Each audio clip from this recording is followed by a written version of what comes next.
સૂત્ર અર્થના રહસ્યો. પ્રણામ. મુપત્તિના 50 બોલ અને એમાંનો એક મહત્ત્વનો બોલ જ્ઞાન આદરવું. એ જ્ઞાન આદરવાના બોલની વિસ્તારમાં આપણે આગળ વધી રહ્યા છીએ. જ્ઞાન એટલે અહીંયા સમ્યક જ્ઞાન. સમ્યક જ્ઞાન એટલે જે આત્માના હિતની બુદ્ધિ પેદા કરાવે તે સમ્યક જ્ઞાન. શબ્દ બહુ મોટો છે.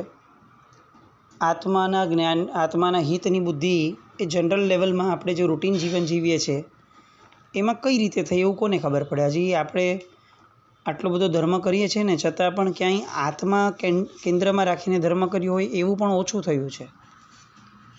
તો એવા સમયે આવા બધા મોટા મોટા શબ્દો, ભારીખમ શબ્દો એ આપણને ક્યાંક ને ક્યાંક કેટલીક જગ્યાએ યા તો નીરસ બનાવી દે છે ને યા તો ઉપેક્ષા ભાવમાં લાવી દે કે અચ્છા હશે, બહુ સરસ હશે. પણ જ્યારે એ જ વસ્તુ આપણી ભાષામાં આપણને સમજાય તો એ કેટલો આનંદ આપે. આવું છે ને, આવો એક ટ્રેન્ડ છે કે તમે જેટલા ઊંચા શબ્દો બોલો એટલી જ્ઞાનની પ્રબુદ્ધતા વર્તાય, આવું ઘણા જણનું માનવું હોય છે. કોઈ બહુ ઊંચા શબ્દોમાં કેટલુંક વર્ણન કરતું હોય ને તો આપણને એવું લાગે કે ઓહો, શું જબરદસ્ત જ્ઞાન છે. જ્ઞાન હોય જ છે અને સારું જ્ઞાન હોય તો જ ઊંચા શબ્દો આવે, એમાં બેમત જ નથી. પણ સાહજિક રીતે કે એવો ભાવ આવે કે ભગવાન જ્યારે સમવસ્ત્રણમાં દેશના આપતા હોય એ સમયે તે દેશના દરેક વ્યક્તિને પોતાની ભાષામાં સમજાય એવો અતિશય એમને પ્રાપ્ત થયેલો હોય. તો જ્યારે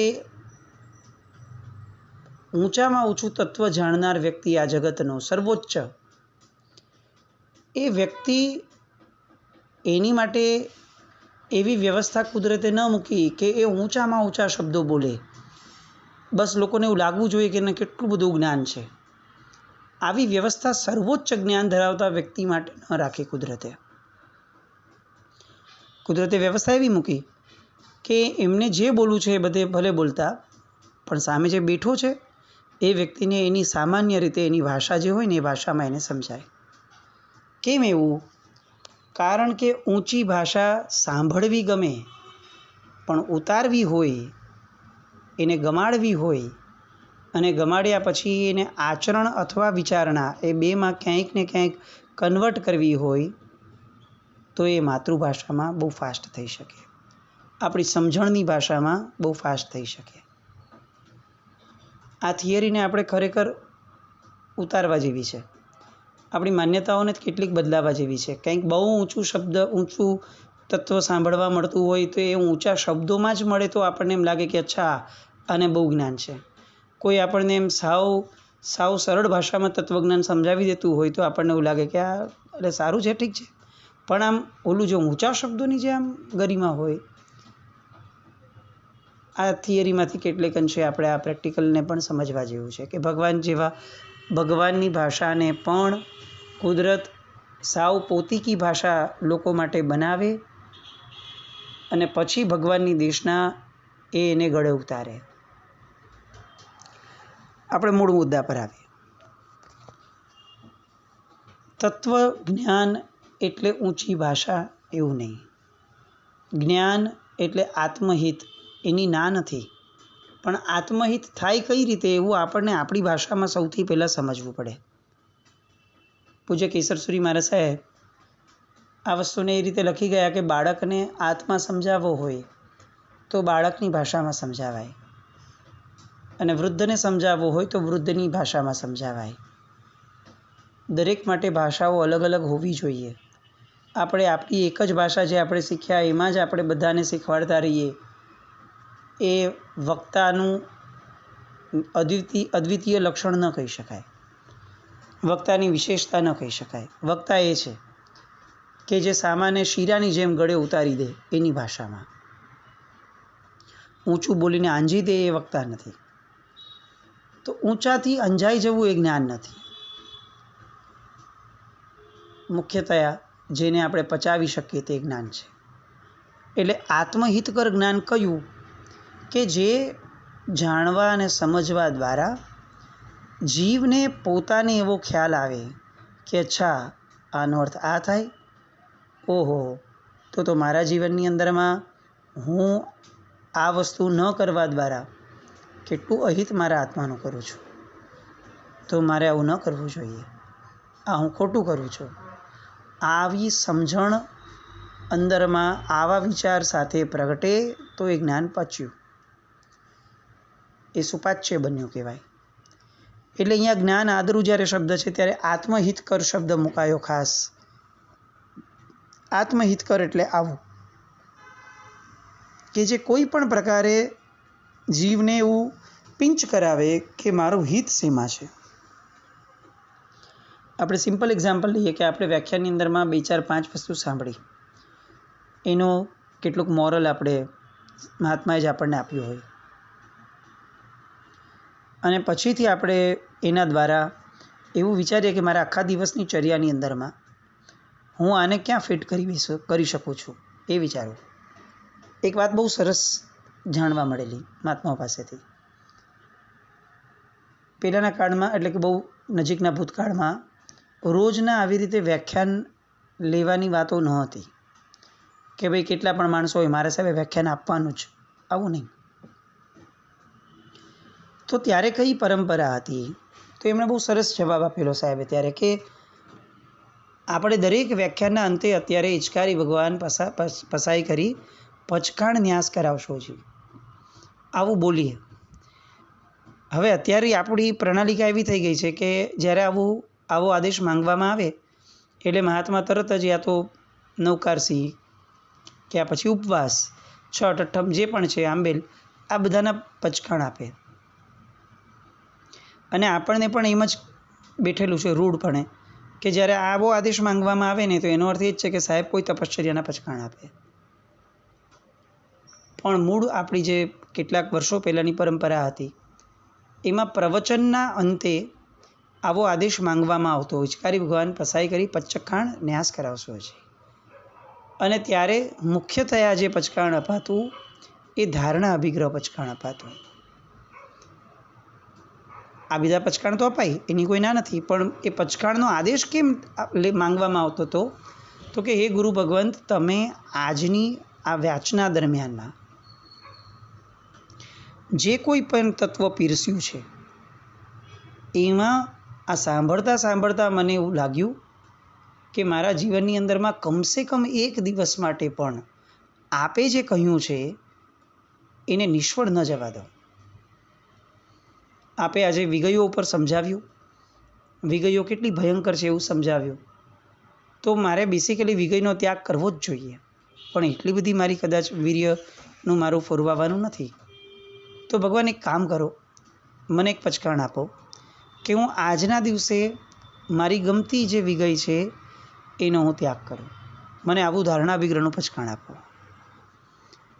આપે આજે મોહ ઉપર લીધું, તો આજના દિવસે મારો મોહ સમજો મારા દીકરા કે દીકરીથી પોષાય છે, તો પ્રભુ મને એવો નિયમ આપો કે હું આજના દિવસમાં મારા દીકરા કે દીકરી ઉપર પોષાતા મોહ એમાંથી 1-2 વસ્તુઓને હું એક દિવસ માટે પણ કમસે કમ ઓછી કરીશ.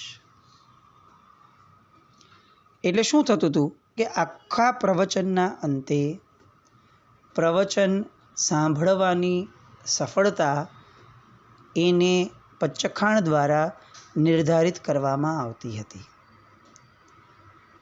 આજે આપણી પરિસ્થિતિ એવી થઈ ગઈ કે આપણે અત્યારે પ્રવચન સાંભળ્યું, આખા પ્રવચનમાં જે પદાર્થો તત્વો જે અપાયા એમાંના એક પણ તત્વ સાથે આપણે કટિબદ્ધ ન થયા, કમિટેડ ન થયા કે અચ્છા ગુરુ ભગવંતે આવું કીધું છે તો મારે આ કરવું જોઈએ, અને એમ કરવું જોઈએ એવું નહીં, ચાલો હું આજે નાનકડો એક પ્રયાસ શરૂ કરું.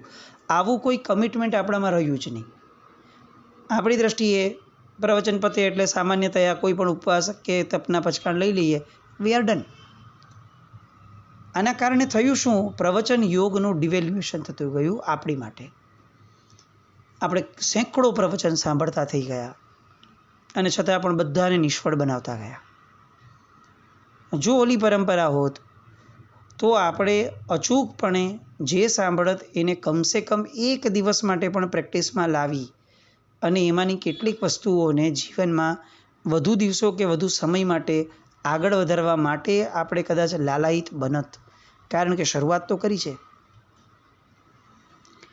અહીંયા જે જ્ઞાન આપણે કહીએ છીએ એ આ છે. જ્ઞાન સાંભળવા મળે, જાણવા મળે એટલે તરત જ એને આત્મહિતકર કઈ રીતે બને એની વિચારણા તો કમસે કમ શરૂ થવી જોઈએ. અગ્રીડ કે આપણે એને આચરણમાં મૂકી શકીએ આજથી જ એવું જરૂરી નથી, પણ વિચારણા એની અંદર તો આવવું જ જોઈએ. જો આવું કમ્પલ્શન આપણે આપણી જાત માટે નહીં રાખીએ તો 70-80 વર્ષના જીવનની અંદરમાં આપણે હજારો પ્રવચન સાંભળી લેશું અને તેમ છતાં કોરા ધાકટ થઈ અને આપણે આ જગતમાંથી વિદાય પામી લેશું.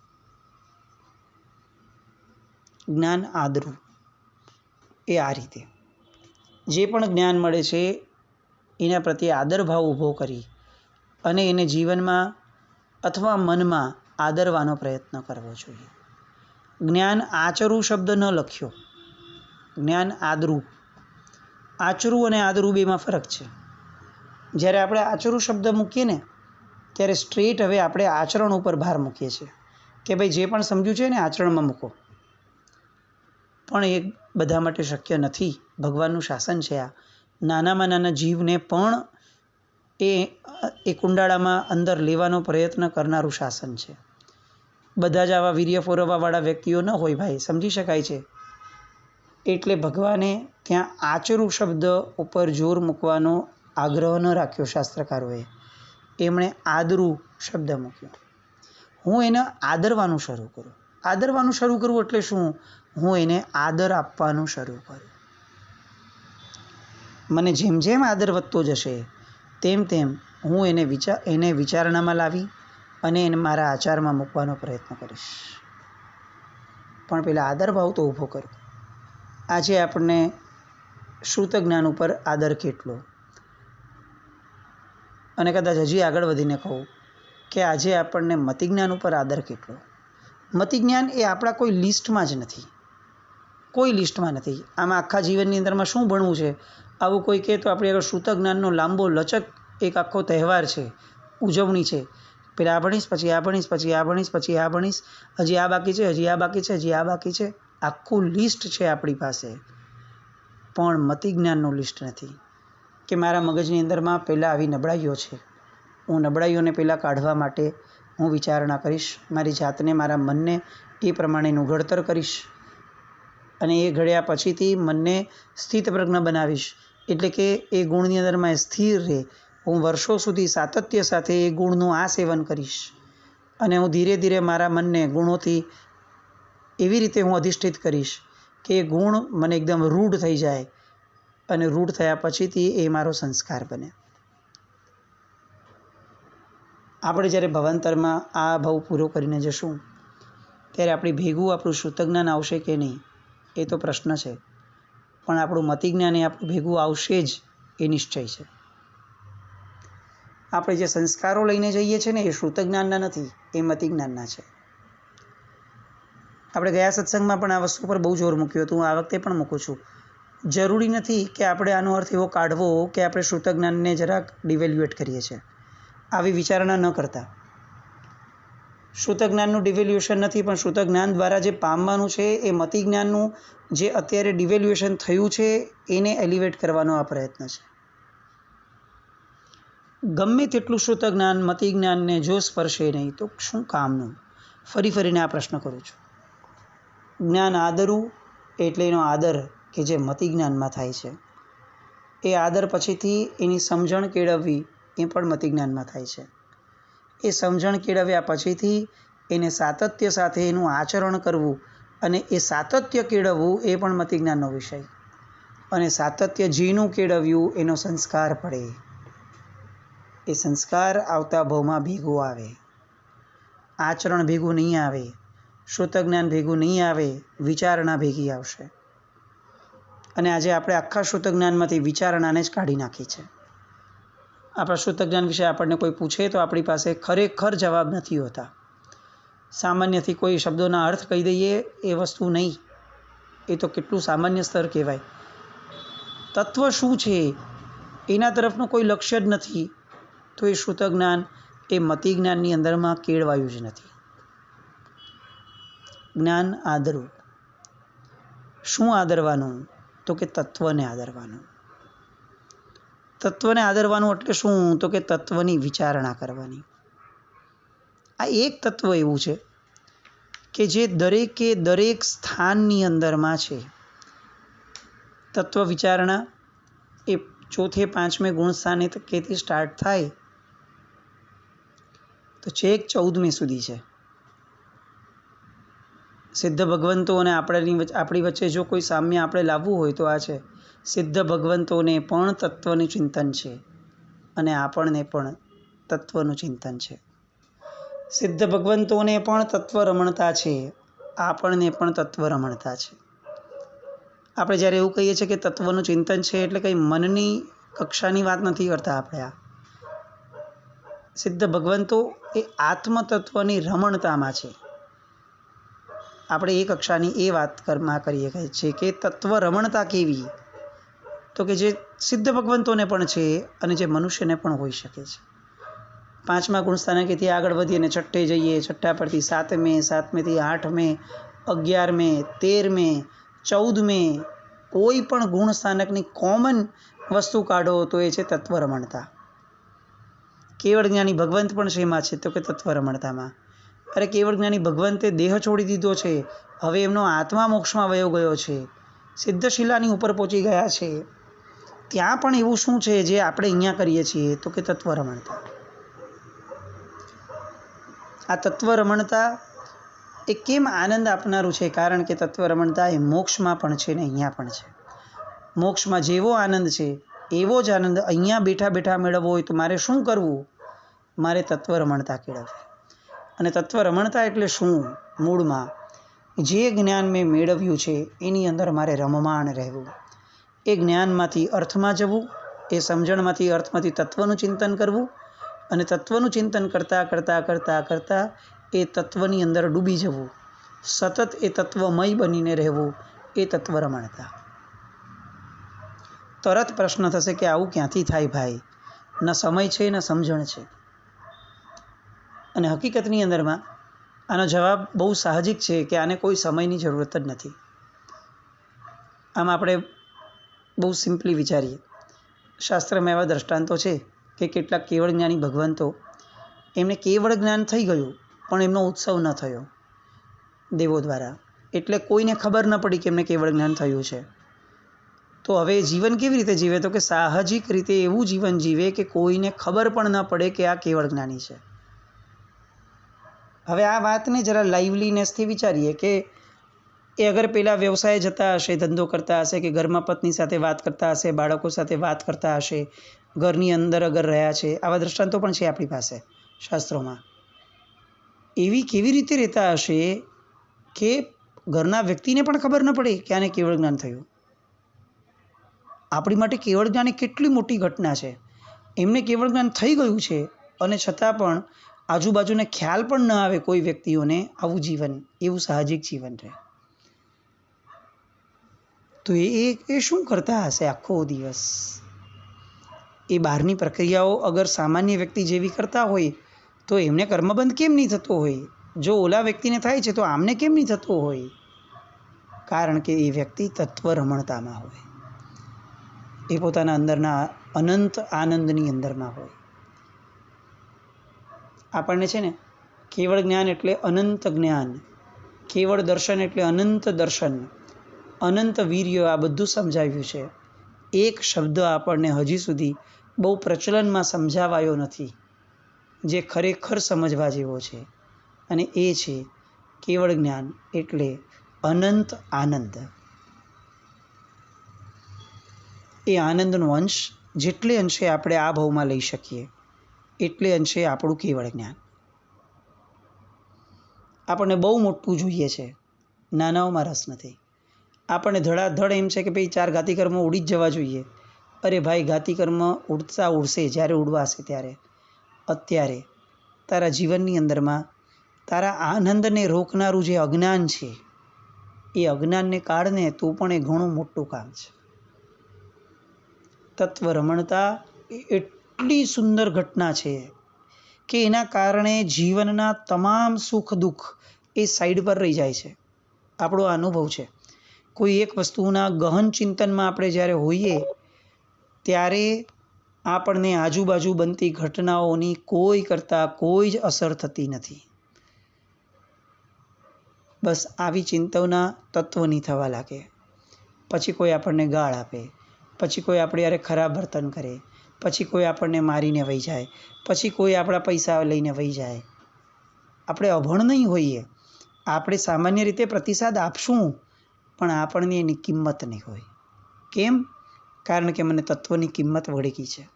મને સમજાણી છે કે તત્વની કિંમત શું છે. આપણે કેટલીય વાર સ્તવનોમાં આવું બોલીએ છીએ કે એકવાર જે માલતીના ફૂલ ઉપર મોહી ગયું હોય એ વ્યક્તિ હવે બાવળના ઝાડ ઉપર જઈને ન બેસે. એકવાર જેને અત્તરની સુગંધ ગમી ગઈ હોય એ વ્યક્તિ હવે ઉકરડાની દુર્ગંધ પાસે ન જઈ શકે. બસ આવું જ કંઈક.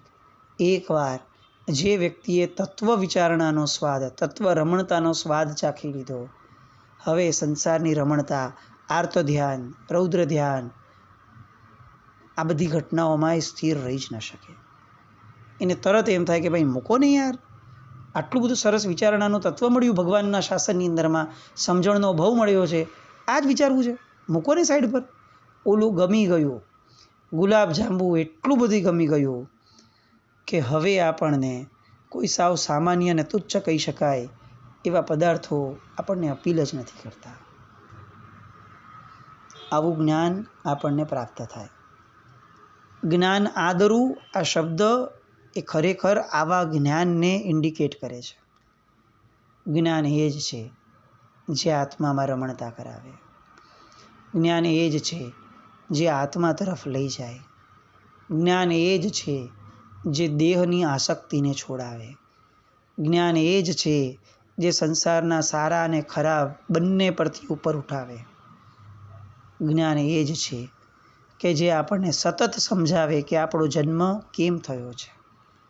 જ્ઞાન એ જ છે જે સતત આપણને સમજાવે કે આપણે ક્યારેક ને ક્યારેક બહુ જ વહેલી તકે મૃત્યુને મારવા માટે જન્મ્યા છીએ.